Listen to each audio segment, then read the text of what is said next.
بسم اللہ الرحمن الرحیم۔ السلام علیکم ورحمۃ اللہ وبرکاتہ۔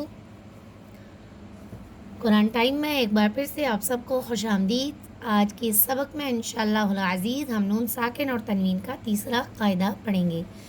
اس سے پہلے ہم نے نون ساکن اور تنوین کا پہلا اور دوسرا قاعدہ پڑھا۔ پہلا قاعدہ تھا اظہار یعنی ظاہر کرنا، دوسرا قاعدہ تھا اخفاء یعنی چھپانا، تیسرا قاعدہ ہے ادغام یعنی ملانا۔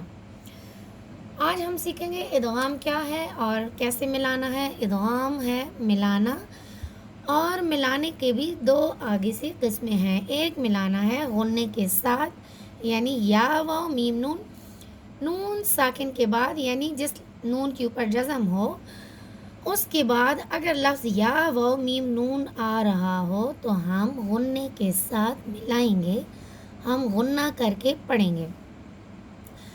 نون ساکن اور تنوین کا قاعدہ اس وجہ سے ایک ہے کہ دونوں میں آپس کا آواز کا تعلق ہے، اس وجہ سے دونوں کا قاعدہ ایک ہے، آواز کے تعلق کی وجہ سے۔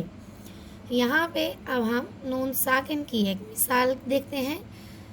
لیمئی نون ساکن کے بعد لفظ یا آ رہا ہے تو اس وجہ سے ہم یہاں پہ دو الف کے برابر لمبا کر کے پڑھیں گے اور اپنی آواز کو ناک میں چھپائیں گے یعنی غنّہ کر کے پڑھیں گے۔ لیمئی یشاء، یہاں پر ہم نے یا کی وجہ سے غنّہ کیا ہے یعنی غنّے کے ساتھ پڑھا ہے۔ یہ لفظ آپ نے یاد رکھنے ہیں کہ جب نون ساکن کے بعد لفظ یا واو میم نون آ رہا ہو تو ہم غنّے کے ساتھ ملائیں گے۔ آگے چلتے ہیں، آگے لفظ ہے لام اور را۔ یہاں پہ نا لا را کا ایک ہی مخرج ہے یعنی زبان کی نوک، نون ساکن کا مخرج بھی زبان کی نوک ہے اور لام را کا بھی مخرج زبان کی نوک ہے، اس وجہ سے ہم یہاں پر غنّہ نہیں کریں گے، ہم بغیر غنّے کے پڑھیں گے۔ ہم پڑھیں گے ملم ملم، یہاں پہ ہم نے غنّہ نہیں کرنا کیونکہ لام را اور نون کا بھی مخرج زبان کی نوک ہے۔ ادغام معال غنّہ، ادغام بغیر غنّہ یعنی غنّے کے بغیر۔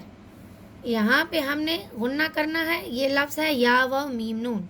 جب نون ساکن کے بعد لفظ یا واو میم نون آئے گا تو ہم نے غنّہ کرنا ہے، اور جب نون ساکن کے بعد لفظ لام را آ رہا ہو تو ہم یہاں پر غنّہ نہیں کریں گے، ہم بغیر غنّے کے پڑھیں گے۔ اسی طرح ملم میں ربکم، ملم میں ربکم۔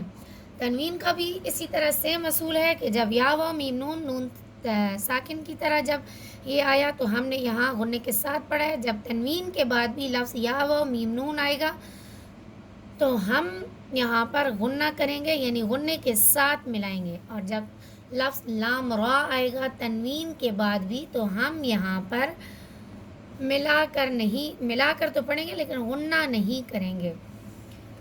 انشاءاللہ العزیز اگلے سبق میں ہم نون ساکن اور تنوین کا چوتھا قاعدہ پڑھیں گے۔